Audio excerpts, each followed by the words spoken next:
Welcome to this week's episode of the Homeschool How To. I'm Cheryl, and I invite you to join me on my quest to find out, why are people homeschooling? How do you do it? How does it differ from region to region? And should I homeschool my kids? Stick with me as I interview homeschooling families across the country to unfold the answers to each of these questions week by week.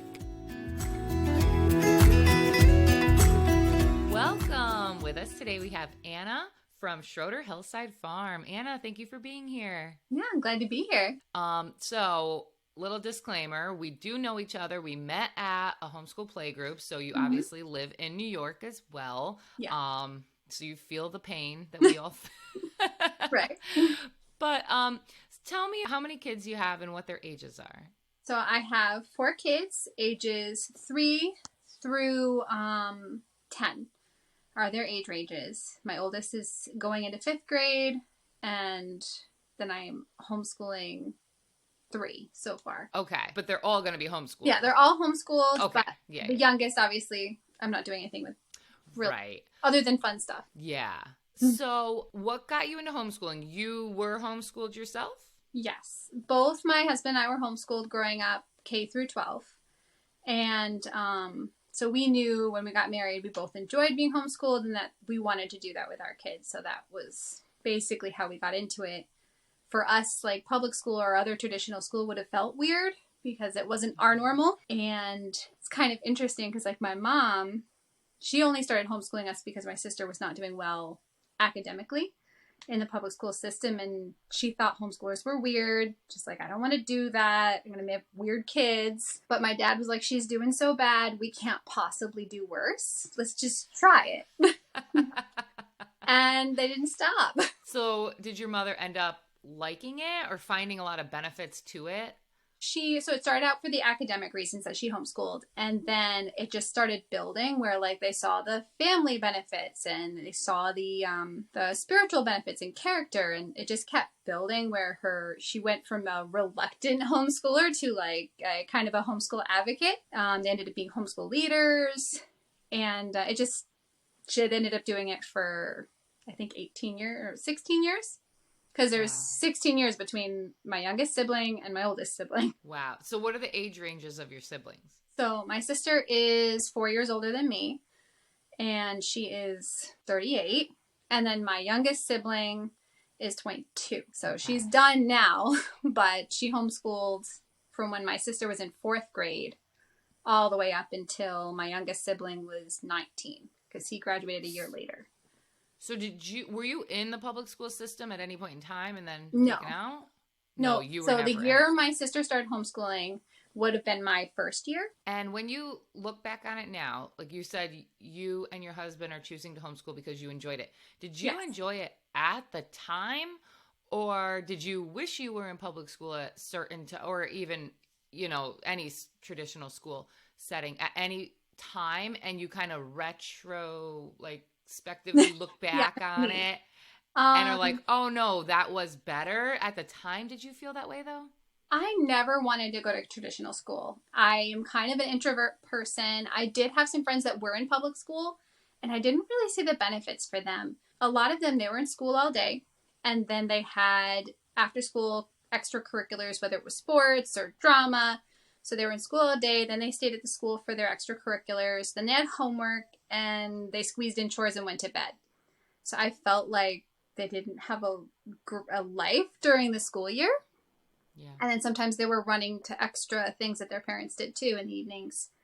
So for me, I saw I'm like, I'm done by noon, and then the rest of today is mine. Like, why would I want to go to school? And I also felt like, so I was dyslexic, and my mom really put a lot of effort into making sure that I learned how to read. And I feel like this is more in hindsight. I feel like if I had been in the public school system, they probably would have dropped the ball on that.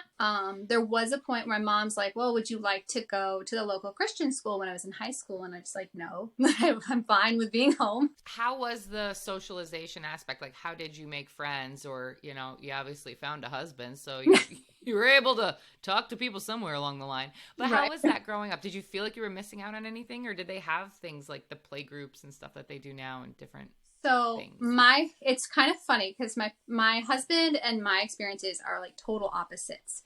My family, like my mom was this like, we're homeschooling and I'm not going to make a mistake. We're going to do all the things because I want my kids to have a good education. I don't want people to question me.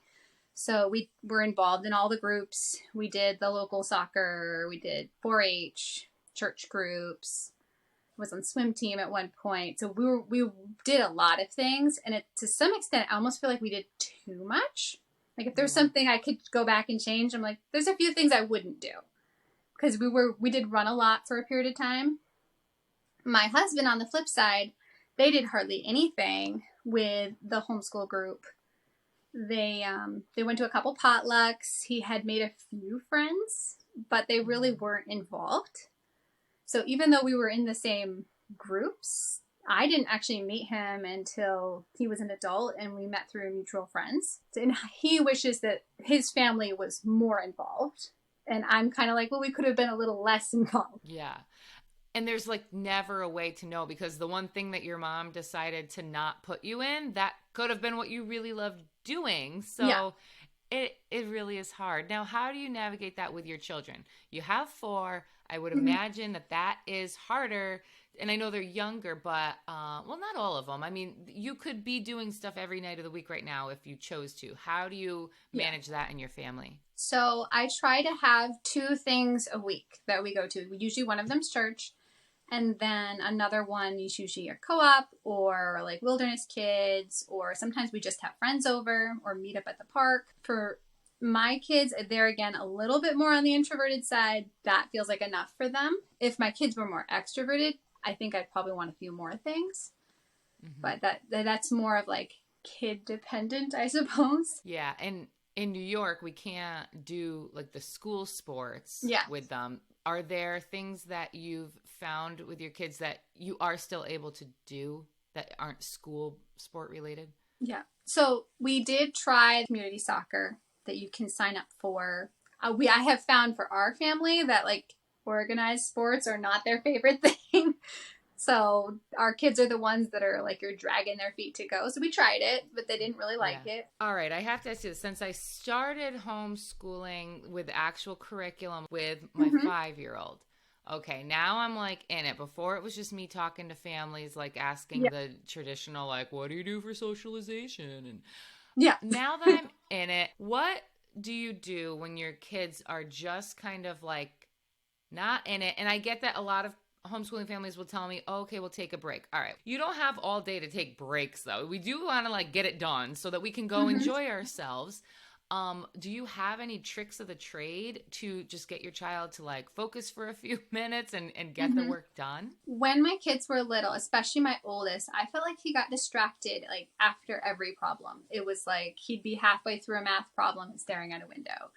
And so some of it is, especially if, the beauty of homeschooling is you can be right there with them. Some of it is taking the time to just be like, all right, let's move on to the next part. And, maybe it's going to take longer than it should, but you're just encouraging them to keep starting up. And, if they do cry, then you're going to take a break. The other thing I try to do is I have a time, like for us, we try to always be done by lunchtime. And that's always like, oh, I'm free now. I'm done with all of this. When they're really little, it's like 45 minutes to an hour. Maybe a little longer than that, but I try to have that, like, you're done, you're free, now we can do fun stuff. Sometimes I would save, like, they would always have something they enjoyed in the school program, whether it was real-outs or art. I would always save that for last, so they had something, do the thing they hate the most first, and then the stuff they like the best last. And then how do you make it so that you don't lose your cool? That takes time. The first year I was officially homeschooling. I had a newborn, and I had 3-year-old and a 5-year-old. So, I mean, I was doing stuff before then, but that was like the first year that was official. There were some moments I definitely lost my cool. There's like one time that my oldest will remind me to this day that I lost the cool and like threw the book. Okay. All right. Hey, So like, I've done that too. I'm like, So, and it's literally, it happened once, but he still remembers it and reminds me of it. And so I find it's a practice thing, and sometimes you have to just leave the room, deep breaths. I do find that now that I have a 10-year-old and I've been through some of those stages, I realize like, oh, they do get this. They do get over this. It's not going to be like this forever. And I feel like that really helps my perspective, because I'm like, oh, I see it with my 5-year-old now, or with my 8-year-old, where I'm seeing them go through the same stages. And I'm like, oh, I've seen this before. He got through it. They'll get through it. I feel like that really helps me keep my cool, is knowing like this isn't forever. yeah, before I hit record, I was kind of talking with you about it, and you said that once they kind of get used to the flow of it, Mm-hmm. it would get a little easier as well. Like, Yeah, okay, this is our definitely. new routine. The And first year is the hardest. okay.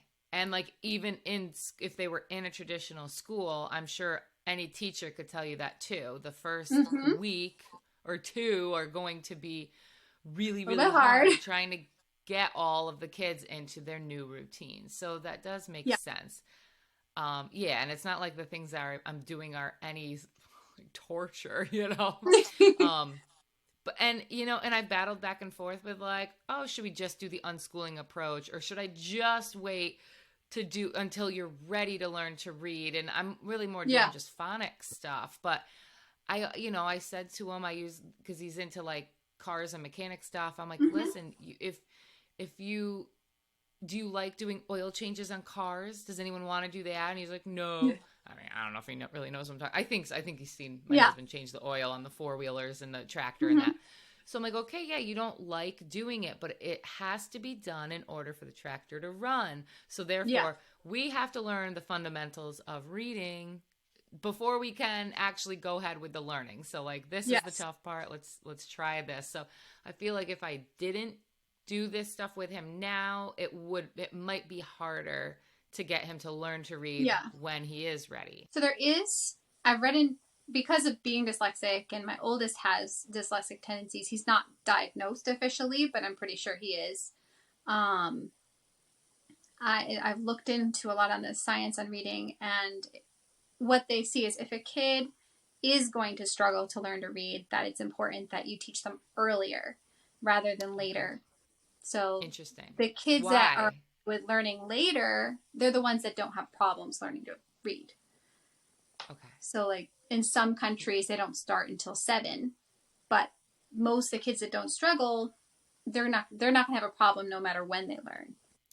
And it's interesting because Mm-hmm. there's so many layers to learning to read. Like it's not like Mm-hmm. I'm sounding out words with him Yeah. right now, but he's just turned 5, and it's like, okay, we need to be able to identify a letter and Yeah. then get the sound that goes along with it. So we're not actually like reading at right now, Yeah. but it's I want to go through the ABCs. I want to be able to point to a letter and you tell me what it is and what sound it makes.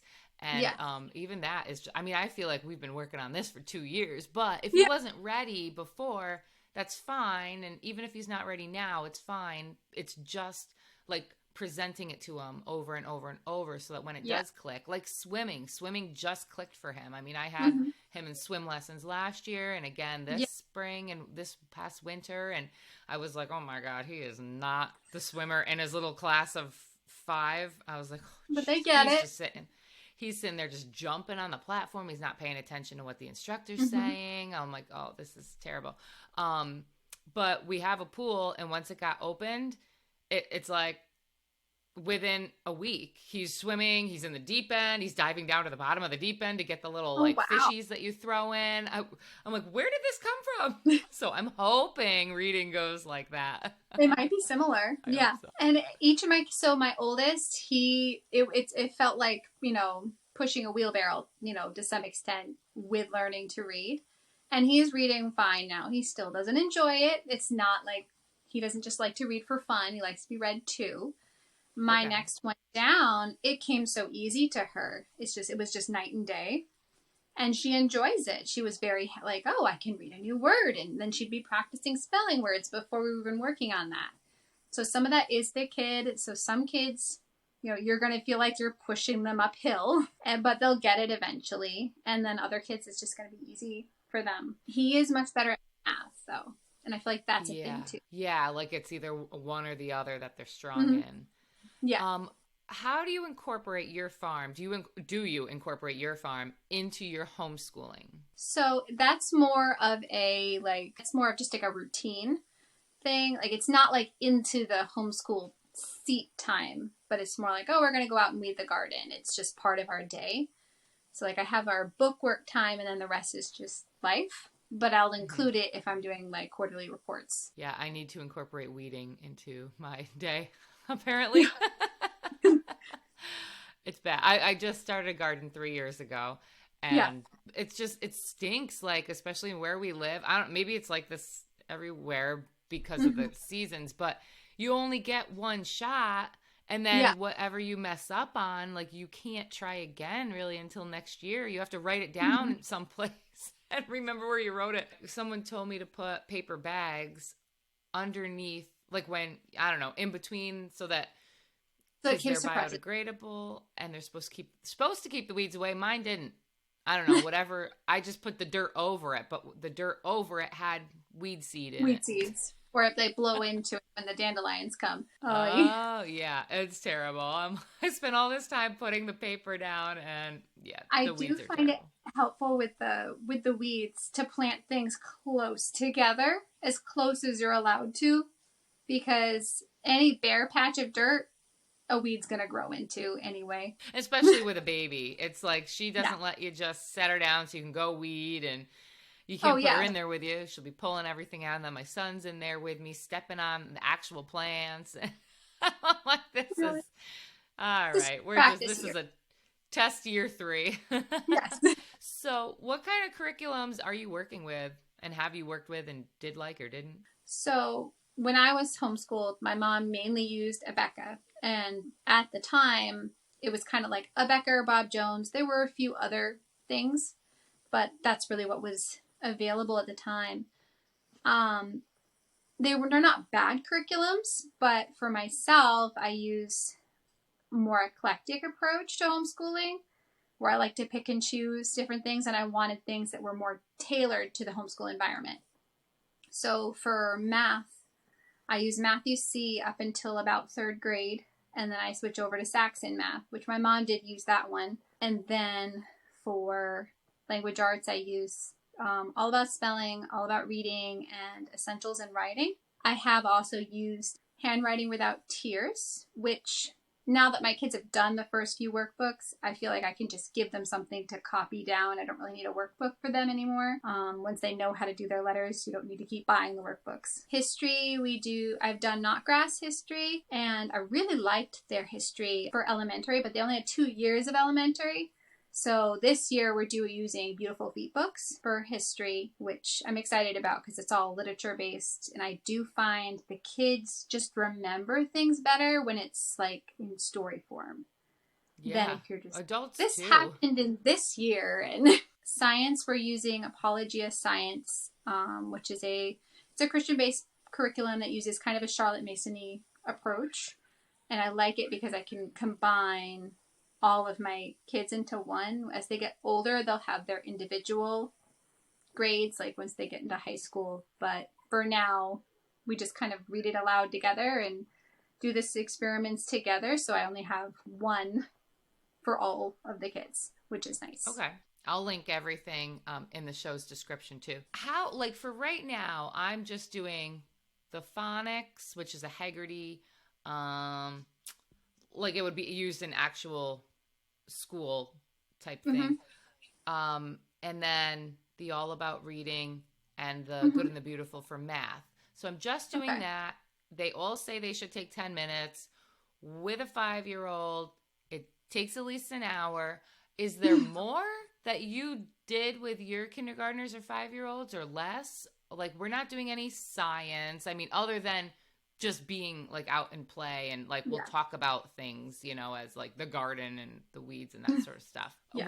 I'm not even having them do handwriting. I definitely did some handwriting, but it was more like I found papers and printed them out and had them just copy the letters. So, and I tried to have it correlate to what they were learning in phonics. I do find that, especially with a kid that's not excited about learning, they're telling you, oh, you know, stop at 10 minutes or stop at 15 minutes. But if they're kind of pushing back at you at doing anything, you know, 15 minutes could go by and you could have accomplished nothing. That definitely has happened. I feel like the more you get in the groove of it, the less that happens. But there's always going to be days where, you know, you went and saw family the day before and you stayed out late and they're grumpy the next day. Sometimes we would have a bad day and I would just be like, all right, we're done for the day. We're going to try again tomorrow. Yeah. That does happen sometimes. But I do find the more you get into a routine, the easier it does get. But specific with reading with my oldest, it always took longer than the 15 minutes because I felt like we never accomplished anything of substance in that period of time. If that makes any sense. That's so funny because I've met your oldest and I feel like he regurgitates all this information. Like, you know, I would think he was a bookworm. I would think he's out there like looking up all this sort of stuff and like he seems like a little encyclopedia. He loves to learn things. He loves facts. He loves like animal documentaries, how things work, or we have like there's something called engineering disasters. Like he loves that stuff, and he loves to be read to. So we that is a huge part of our homeschooling is read alouds. So we would, you know, that's a huge way that kids just absorb information if they're interested in a topic, and he just absorbs it. Is the read aloud you reading to him or like a podcast reading to him? Or me reading to him typically. Okay. So sometimes it's hard to find the time depending on the season, like whether you have a new baby or things are just crazy or a project. But I try really hard to make time for it because there's so many benefits to reading aloud to your kids. Not just like, you know, an audiobook, which those are great too. It's just that relationship piece of like sitting down with them and reading to them. They end up associating reading with love, so that if you have a kid that struggles to read, they end up liking books even if they don't really like to read. It's kind of a way to get them to read. Where do you find the books that you get? All over. So there's a website called Simply Charlotte Mason that has like book lists for like read alouds for different ages and grades. Sometimes I'll go on the Beautiful Feet Books website and look at their list and see what they have and pick those out. Sometimes even on like different homeschool websites they'll have lists. Some things are things that my mom read with us, and some things are books that come from different organizations like Answers in Genesis or Institute for Creation Research, things like that, just from all over really.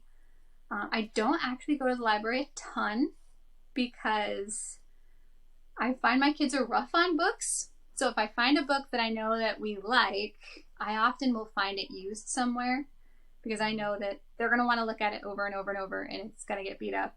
And I don't want to worry about ruining a library book, if that makes sense. Your picture's up on the street corner. She ruined all our books. Don't let her in. Yeah, that's been, started using like the Read Aloud Revival book list, and a lot of them I've been super impressed with because just going to the library, and having him pick books, he's just picking something it's the first thing he sees or something on the cover. But I'm like, okay, which is fine if it gets you excited about reading, but is this also like the best? I want to be the most efficient with our time too. I don't want to get something that is way over your head or way underneath, or just not like a very like, I feel like a lot of the books that they stick out on the shelf that like maybe are pretty in their pictures, some of them are painful to read as a parent. I want to be as interested as they are when I'm reading. Yeah. And I also feel like, unfortunately, even in our local libraries, there is definitely propaganda when they're curtailing whatever they decide to put out there. So that is definitely, like, I really don't go to story time or we don't go to those things because I feel like, I don't know, I don't want to be paranoid, but I do feel like there's definitely propaganda going on at the libraries when they put those things together. Yeah, I agree with you. Even just from like the masking, it was never even an option to come in if you didn't want to mask when it was during all of that. And I mean, I was vocal about it. I went in for something and they said, oh, you should bring your kids in. I said, yeah, well, when you stop masking, I will. And, I think they looked at me like, what? I was like, well. But, even from just having notes on the door when you go in now, it's we welcome everybody, and it's got to have like, every Yeah. single denomination of everything, including the rainbow. And it's like, Yeah. why does it have to be brought up? Like, of course you welcome everybody. Yeah. It Nobody wouldn't is. even be a question, right? Yeah, who's been turned out away from a library? Maybe a homeless person, but unless you got a Yeah. needle hanging out of you, I'm pretty sure the library welcomes you. Why are we stating this? Yes. And little kids aren't going to like even understand that. So, yeah, Hmm. I agree with you on the propaganda stuff. It's like we're out in the country too. What is going on? Yeah. I think it's probably part of their funding thing. They probably have to put it out there for funding. Yeah. Yeah, isn't that so sad? Which just goes to kind of show how like the school system would be. This is just a small branch of it. Um, Hmm. so how involved is your husband with the homeschooling of your kids? Does he do any hands-on Um, stuff or more the decision making in the beginning of the year or like not at all? so I do, when it comes to curriculum, that's pretty much 100% me. The homeschool day is mostly me. He does a lot of music with the kids. He plays the guitar and he's teaching them, and he can play ukulele as well. So he's been teaching them those things. I know some piano theory. He can play piano by ear. So I've kind of taught them a little bit how to read music, and then he takes some of that as well. So I feel like he does the music stuff. He does a lot of hands-on, like building things, that kind of stuff, but not specific, like we're learning to read. Or sometimes this, so the only thing he would do with All About Reading, and this was a tip I had, was sometimes I would do the phonics portion of All About Reading, and there might be a story later on that they're supposed to read, and they were just exhausted just from like the activity in the lesson. So I'd Yeah. break it up and be like, okay, you can read the story with Daddy when he gets home from work. Yeah. So then it felt like exciting, like I'm showing him what I can do. So Yeah. sometimes he would do that just because they were too exhausted to do it earlier. I agree with you on that because with the All About Reading, when it says at the bottom, now spend 20 minutes reading, Mm-hmm. I'm like, that's going to be our nighttime putting you to Yeah. bed reading, and then just try to get Mm-hmm. them to bed early enough where I'm not falling asleep Yeah. reading it. And then you got the Mm-hmm. baby who's like crawling all over the bed. You can't concentrate on the book. And Yeah. but Yeah, then yes. the little ones are the harder part of homeschooling. Once you get the older one doing it, then you're like, all right, the little one's bored. So how do you navigate that? That is just by the season. Sometimes when they were little babies, I would take advantage of nap time to do the schoolwork so I could just have one-on-one focus. I do find the kids function best in the morning. So sometimes I would just kind of power through it, and it was almost like you had to teach the little child how to do school too, or tolerate it, I guess. I'd usually have special toys that I only brought out during that time so that they'd be occupied for a little bit, or Okay. I'd print out activities and coloring pages. Sometimes you're like putting them in the high chair with a crayon and a bunch of paper, and you keep handing them paper.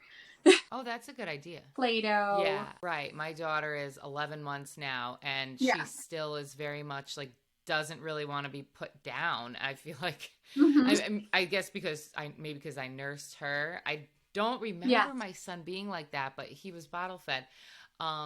So I don't know, but she has her tantrums. Sometimes like a hit or miss day. So it could have to do with teething too, just wanting to be near you. Yeah. But it is, I mean, I can't imagine maybe they get used to it because it's just like, well, mom has to. I mean, Yeah. mom has to do this other stuff, so I have to be okay with being put down, and they get used to that. But Yeah. that has been a struggle as well. But I'm hoping I'm getting out of the weeds on that one. But then I know I'll be sad when she doesn't want to always snuggle me. But Yes. yeah, she's a little stinker, doesn't let us get a lot done. And sometimes I'd put them in a carrier, and I would be standing while my one child was doing their schoolwork just to keep them happy. What kind of carriers did you, because now that she's almost a year, like, is Yeah. there a different carrier now? Like, did you always use the Moby, or did you upgrade as they got bigger? I think it was called a Bjorn 360. So like Okay. I could put them on my back, I could put them on my front, they could face out. They had a bunch of options with it. A lot of Okay. times they wanted to be on my back, which was easier sometimes. But Yeah, it was definitely. I don't. hit or miss. Mine doesn't go on the back, and I'm thinking maybe I need something like that because now that she's a year almost, she's in the way in the front. Yeah.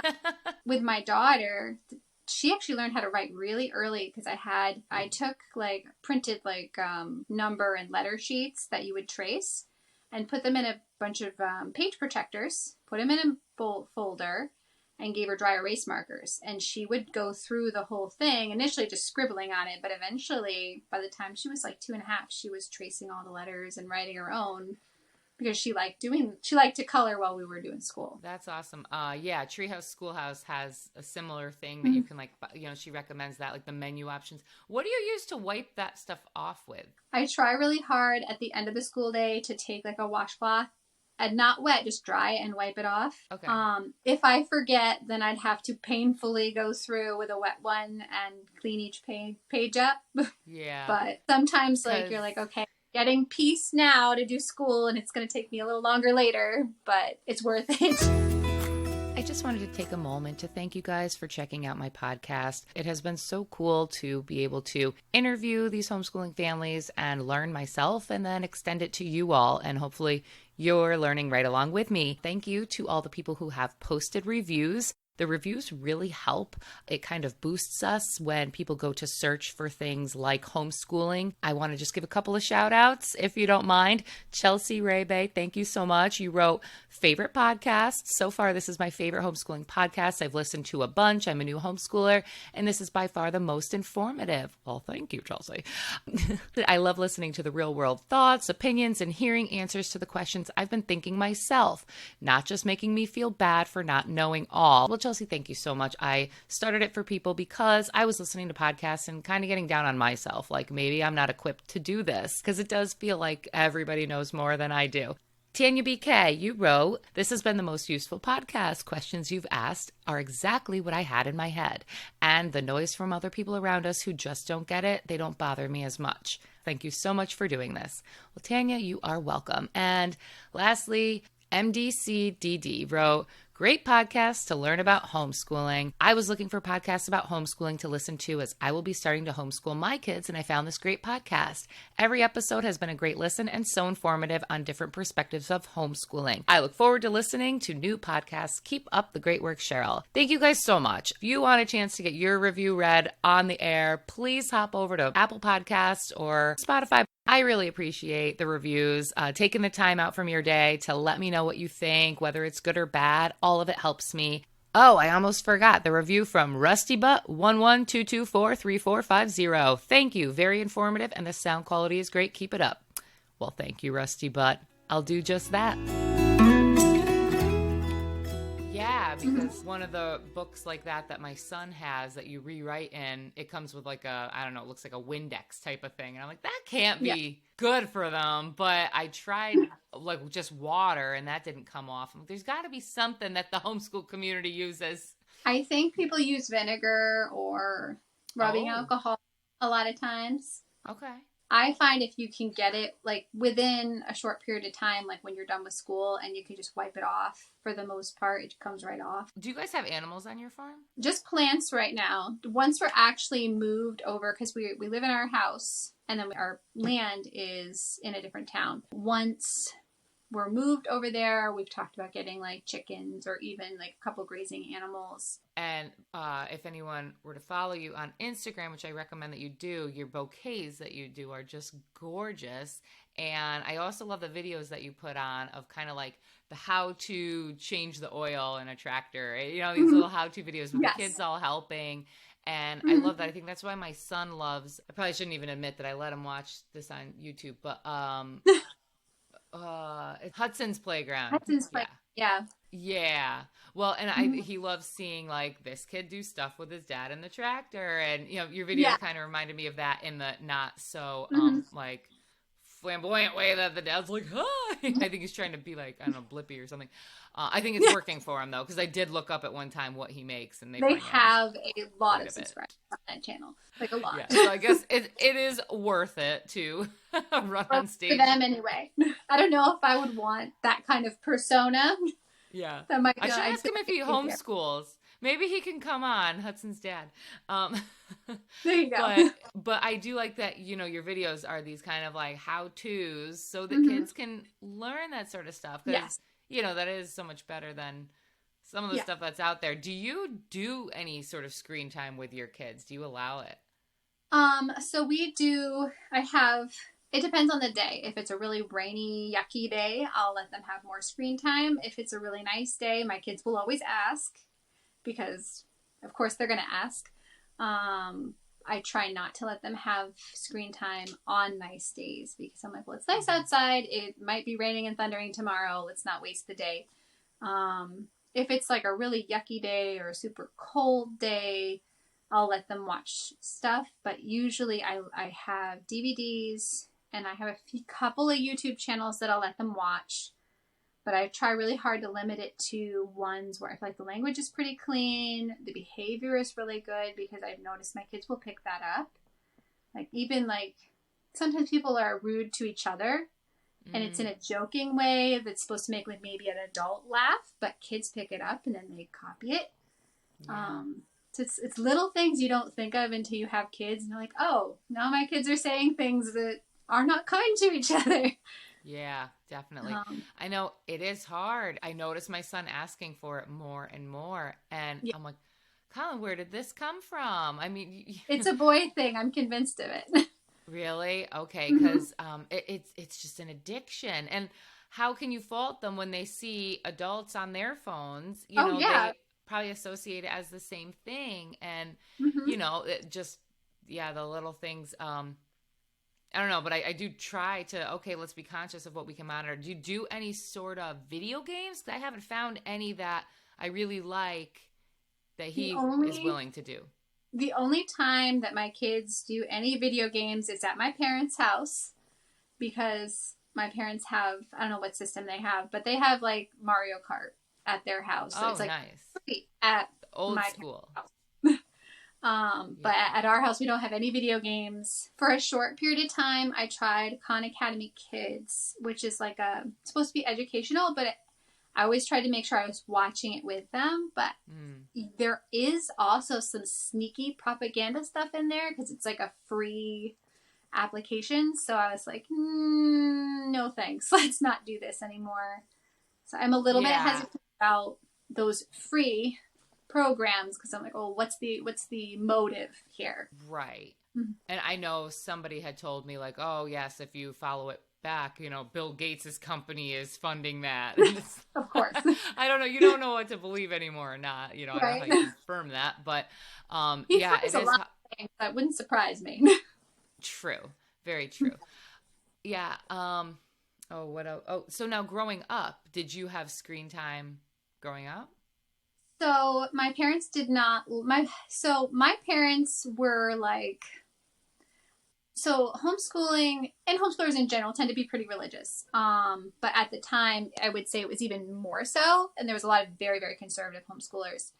My parents were a Christian home that we grew up in, but we were not like the ultra conservative Baptist type homeschoolers. So we did a lot of the things that the other kids didn't. We had a lot more screen time. We didn't always wear dresses everywhere, things like that.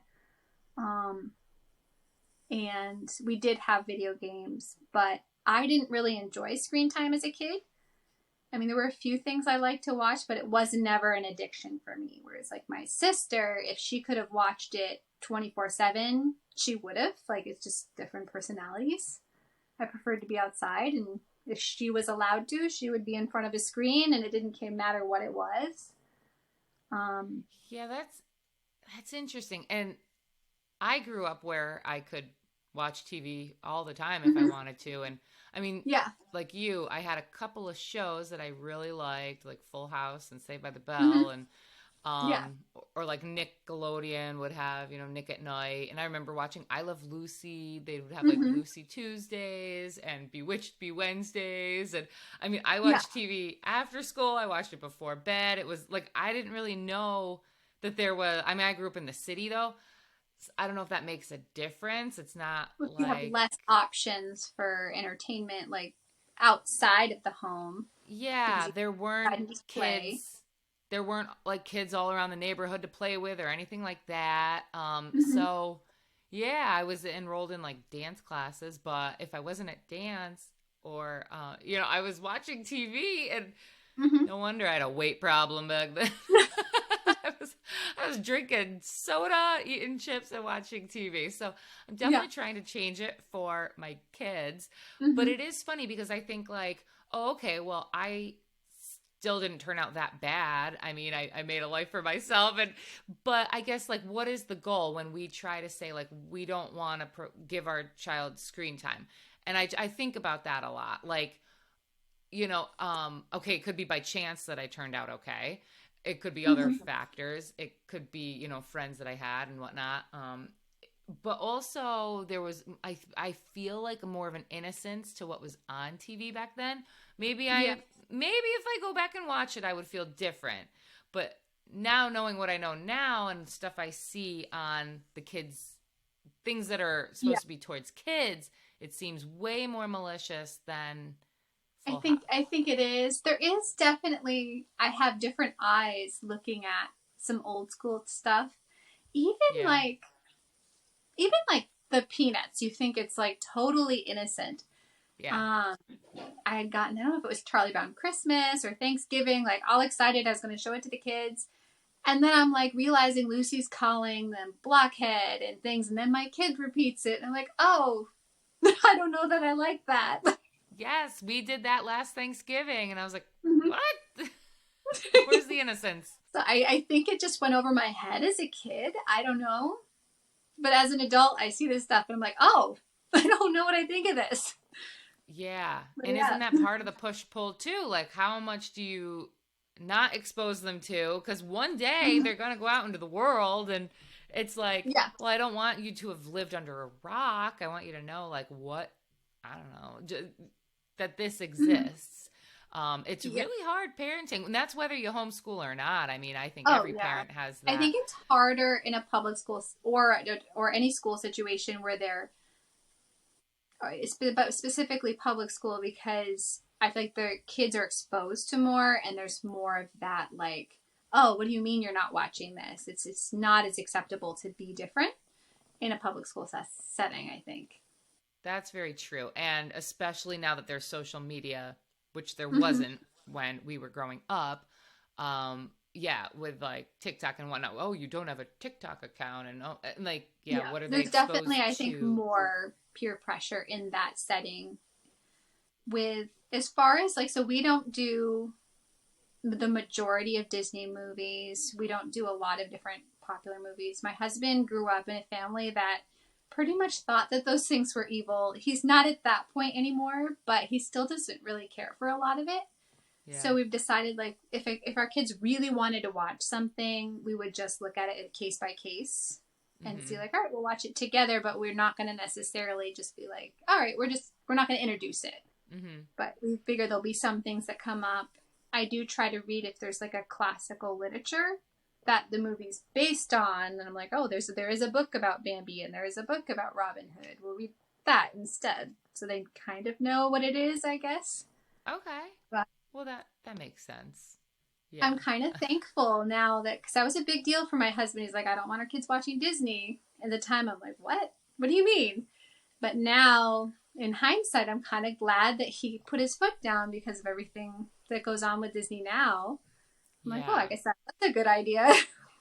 I don't But even I know didn't know what's any better. mainstream information and what's still considered conspiracy theories like around it.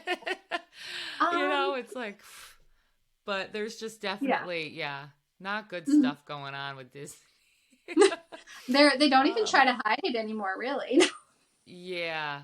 And that could be a whole, you could have probably a whole podcast on. They probably do have that where the people just go Probably. on and analyze all the old movies and the Disney movies to find, Well, there were some videos that go over things that my husband had showed me, and there are like they would draw in like really inappropriate things, but it'd be like a split second. I mean, I mm-hmm. don't know if it actually did anything to the kids' brains because they wouldn't have really seen it, but it was there, like inappropriate. And like, I think there's like a nude scene in The Rescuers Down Under that like is so fast you can't see it. Really? So it was there, but it was more subtle back then. I think now it's just like out in the open and right there. And like you kind of said before, sometimes it's, oh, this is to make the parents laugh, but there's probably still a nefarious reason behind it. Like, I get that a lot of like Pixar is to make the parents laugh, but I don't know. It's almost like, I don't know, there just isn't evil intent behind it when you really start thinking about it. Like, it's not as innocent as they're intending. So, I mean, we do have to protect our kids from a lot of that, because you just don't even want to give money to people that... Oh, yeah, because you're voting with your dollars. Yeah. That's never been more true, definitely. Okay, so I'm trying to think of all the things that I wanted to ask you, because I love your situation, because you and your husband were both homeschooled too, and then decided to do it with your kids. That's so neat. Now, you did go to a college or a university, right? So I went to college for nursing. So I had a 2-year nursing degree, and then I got my 4-year out after I got my 2 years. So I did that. And then my husband went to trade school to be a union electrician. And then he also did a few online classes that made it so his apprenticeship counted as a 2-year degree. So his was a little bit less traditional, but neither of us really struggled when it came to school. That's what I was going to ask you. How was your transition into going into college? So my last year of high school, my mom had me take college classes online, and I remember being so nervous. It was just like freshman comp was like the first class I took, and I went in there and I'm like, I'm so nervous because I'd never had a teacher other than my mom. So then you're wondering like, all right, do I measure up? Like, or is my mom, making me out to be smarter than I am? So I went way overboard on all of the assignments. And then when I did really well, I was like, wait a minute. Like, oh, this is how little they want from me? Oh. Yes. And the biggest shock I had was how not serious the other students were taking things.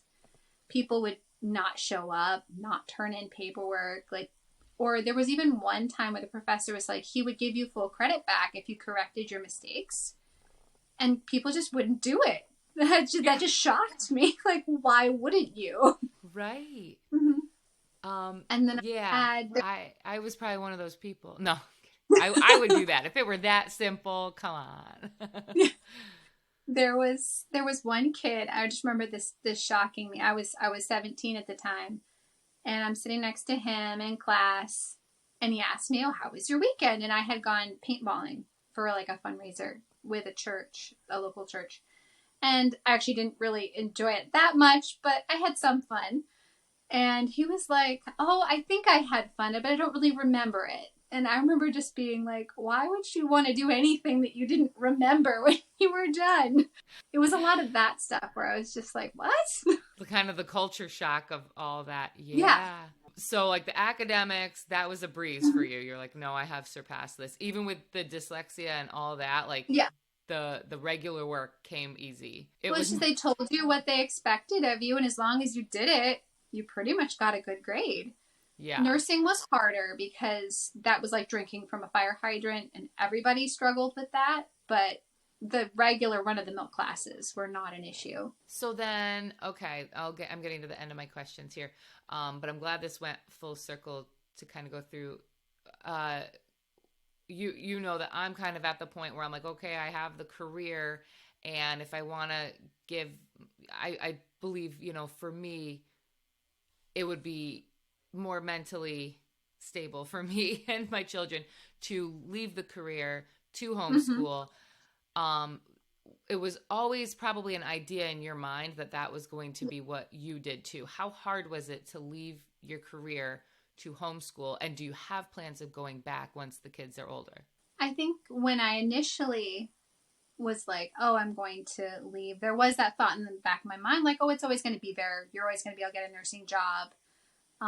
There was definitely a small piece that was like, you're giving up this. Because even in the homeschool world, I feel like there's so much emphasis on academics, and you almost are your career, that I think that difficult where it's like, even if you're a breadwinner, you're not your career. You're a human being outside of that. That's just what you do to survive. Now that I am homeschooling, like if I don't have to go back to work at some point, which, you know, the way we have things planned, I shouldn't. I don't think I would. I think when the kids grow up, I'll just be home and work on my garden and I guess that kind of stuff. Take care of their kids. See the grandkids and just be like an old-fashioned grandma, I guess. Yeah. Did your mother have to leave her career to homeschool you guys? So my mom, and I think this is another reason my mom went like 110% into trying to make sure, she was trying to prove herself. She is technically a high school dropout to some extent. She had my sister at 16. My dad was 17. They got married very young.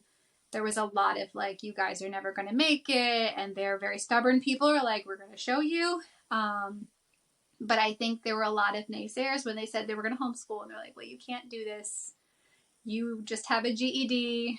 There was definitely that. And I feel like she felt like she needed to prove something. And she's an extremely smart woman. She's actually one of the smartest women I know, even though she doesn't have a college degree. Maybe so it's because she doesn't have a college degree. Maybe. She definitely struggled with people like, well, you know, when are you going to do something with your life? Or people would say when my youngest brother graduated, so what are you going to do now? And she does the bills for my dad's business, but she's like, you know, I've been raising kids for this long. Maybe I'm just going to be a housewife and have that be good. She's like, who says when you're in your 50s, you have to go get a career? Yeah, and like, I get why people say that. I used to be one of those people that said that too. And it's hard for me to pull out of kind of like the matrix of like, yeah. Well, why, like everyone is like, you can't give up a pension. And like, yeah. You know, like I'm moving to Antarctica or something. You know, but I really think society grooms us to think that way. And like in such a short time, because the women's movement was just in the 60s. Before that, they were mostly all home. If they could be home, they were home with their kids, and the kids did go off to school in the 50s and, you know, 40s. So and like people that could afford it thing. And yes, that's very true. That it's like, just how did in a couple decades it go from like your identity is now your job, and like that just totally defines you, and then your kids are just something you have in the background, and you know, like feeding them nutritious foods and all that stuff. Like it's so crazy to me when you think of like a timeline, and I think that's lost on us, like the actual timeline of events and like when man, you know, came to be, to like just how much has gone on, and how I can't say how far we've come, but how maybe far the trajectory went out just in the last couple of decades. You know, it's amazing, really. Yeah, it's sad because there's more to life than that paycheck, and when you have a bigger paycheck, more than life. Yeah, when you have a bigger paycheck, you just learn to spend it in more frivolous ways. And I really think that, you know, you downgrade what you have to for a simpler lifestyle when you have like one income or whatnot, or it's, you know, it's just so funny to think like, yeah, people think I'm like, they think you're crazy. But maybe, you know, this is what should be, you know, healthy, or what should be normal. And it's really all of the other stuff when you really think about it. Like, should that be normal? My mom's a, you know, if you want to get into conspiracy theory, I'm not sure that this even is a conspiracy theory, that getting women into the workforce was actually trying to get cheaper labor, because if you saturate the workforce, you don't have to pay people as much. And then in the end, you have, you know, families are forced to have 2-income households. You know, and even like single people, they often struggle to pay for apartments and utilities and stuff on a lot of, you know, these jobs. Not all of them, but it's definitely, you can see it where, you know, you can have cheaper labor by telling women that it's liberating. Yes. Well, 100%. I hadn't heard of it from that turn, though, to have cheaper labor because now that the workforce is saturated, you don't have to pay people as much. That's interesting. But what I have heard is that the Mhm. government was behind the women's movement to get a bigger tax base because now Oh, you're not collecting that wouldn't surprise taxes. me. Yeah, you're not only collecting taxes from, say 40% of the population, but 80% of the population and Yeah. or 75 and to get control of our children earlier on because if mom Hmm. is going to work, we have to enroll the kids in Yeah. school Then you and have their mind. daycare. Yeah, so Hmm. now we have government run daycares and they've got a hold of your kids earlier on. I mean, it's wow, Yeah. threefold. I believe it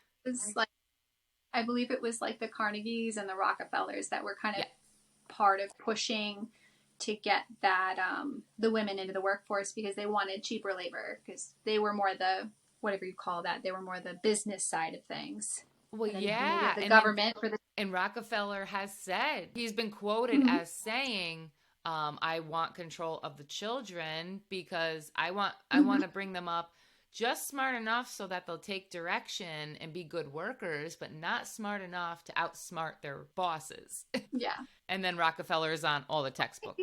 Or Rockefeller that donated to like the library system. Like they really donated a lot to the education system. Yeah. Not saying it was all like for a bad reason. Maybe there was some charity there, but there's definitely some not so great dealings as well. Oh yeah, because Nelson Rockefeller, he would give money to schools and universities, and then in exchange for that, say, can you put some of Mhm. our members on the board so that we can see what you're doing with our money? And then it just got Okay. more and more of his members on the board, Make and then decisions. Rockefeller was on every textbook after a while. Mm-hmm. Oh. Yeah. So there's my conspiracy theory. Is Die. there anything else that you wanted to make sure we touched upon while we have you here and you have all this knowledge and information for We us? covered quite a bit of stuff. Yeah. One of the things that I had written down, I think we had talked about it at one point, was how neat it was at the time. I didn't really realize it, but when we first started homeschooling, there were people who were the leaders who were really very much part of homeschooling becoming legal in New York State. And it was only made legal officially in 1988. And prior to that, you had to have an exemption. And that meant like submitting a plan, basically you had to tell the school why you couldn't send your kids to school. They had to approve it. They might go into your home. So homeschooling prior to that point was very difficult. And a lot of times they would deny exemptions. Parents ended up in jail because they decided to homeschool anyway, even though it was denied. Wow. And then homeschool legal defense got involved. It ended up being in the news, and they kind of quickly drafted the legislation they have now to make it legal and keep people out of jail. And I found in hindsight, because I didn't realize this obviously as a little kid, it was kind of cool knowing the people that really were very much willing to put it all on the line to make homeschooling legal in our state. And I wonder, like, would people do that today? Like, that was pretty brave when you think about it. That was really Yeah. brave. I mean, I guess the closest we've seen is like during COVID, a lot of parents were against their kids getting masked and, but Mm-hmm. I didn't see like the uprising that I thought I would have. They put it on the line, and it was nice knowing those people at the time, like, because Yeah. they were very staunch, like, for homeschooling and supportive people. And isn't it weird too? Because, 100 years ago in the early 1900s, like school wasn't even a thing. Like you didn't generally send your kids to Yeah. an institution to learn. So in that was in the 80s. In 80 years, we went from it's now illegal not to, Yeah. to like we kind of went back to the middle part of the pendulum. But how Yeah. crazy that it went from nothing to 100%, and now hopefully we keep our liberties. Right. I just see homeschooling getting bigger and bigger, so It'll be I interesting do to see wonder where this if goes. try, because I do know that public schools locally are getting less funding because they've lost enrollment to homeschooling and to private schools. So I do wonder, like, are they going to try to put something down the pike because they're not happy about this? I don't know how that'll go. But I'll tell you what, I did call our local school because I thought my son, or think my son, could have some issues with speech. And a woman I know said, well, you get the services for free, you know, because you pay the taxes in the district. Call them and have your son evaluated. And I called and spoke with them, and they said to me, well, can other people understand him? And I said, well, I mean, yeah, like if he's excited and talking fast, no, they might need him to repeat himself. They go, oh, well, he's probably fine then. And they didn't have me come in for the evaluation. And I am most likely sure it's because I told them I'm homeschooling. So yeah. Well, and I've heard, not to bash public schools, but like I've heard from different people that the public school speech therapy isn't really that great anyway. That might depend on the district, but yeah, my youngest brother had speech therapy and it was private because my mom was always big on like not taking anything from the public school because she didn't want to owe them anything. But your soul, just your soul, Mom. Yeah, right. And that was a good speech therapist, and I think our insurance did cover the private therapy because he had a documented speech issue. There was like, I think he got a visit a week for a certain number of weeks, and it did help him. But all right, well, that's something I didn't really think about looking into as well, seeing if I could get a private one through the insurance. That's a good point. See, these things that like we don't think of. This is why we need a podcast to get these little bits of information. That's exactly. awesome. Well, Anne, I kept you for over an hour. I'm sure your husband is ready to have you back to help with the 4 kids. But thank you so much for being here today. I love this conversation and your point of view on and your experience with everything. I think this will be an episode people really enjoy. So thank you so much. Oh, yeah. Thank you. And enjoy your evening. Thank you. Bye. Thank you for tuning in to this week's episode of the Homeschool How-To. If you've enjoyed what you heard and you'd like to contribute to the show, please consider leaving a small tip using the link in my show's description. Or, if you'd rather, please use the link in the description to share this podcast with a friend or on your favorite homeschool group Facebook page. Any effort to help us keep the podcast going is greatly appreciated. Thank you for tuning in and for your love of the next generation.